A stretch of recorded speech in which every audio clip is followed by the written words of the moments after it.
எஸ்இஓல ஒரு சில டிப்ஸ்லாம் குடுக்குறேன். அத நீங்க ஃபாலோ பண்ணீங்கன்னா, நீங்க சீக்கிரமா ரேங்க் ஆவீங்க. ஃபர்ஸ்ட்டு விஷயம் பிரைமரி கீவேர்ட் வந்து title, H1 and then URL மஸ்ட்டா இருக்க மாரி பார்த்துக்கோங்க.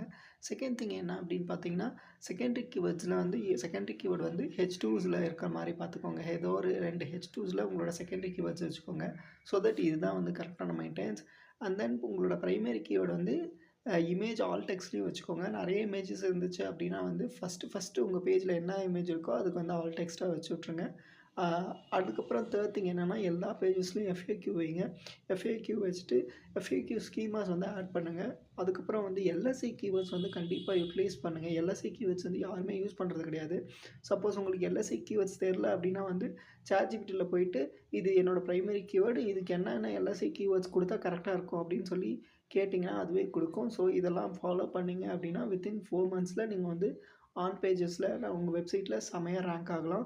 உங்க வெப்சைட்க்கும் எஸ்இஓ பண்ணி தரணும் அப்டின்னு சொல்லி ஆசைப்பட்டீங்கன்னா, கண்டிப்பா என்ன கான்டாக்ட் பண்ணுங்க. நான் உங்களுக்கு பண்ணி தரேன்.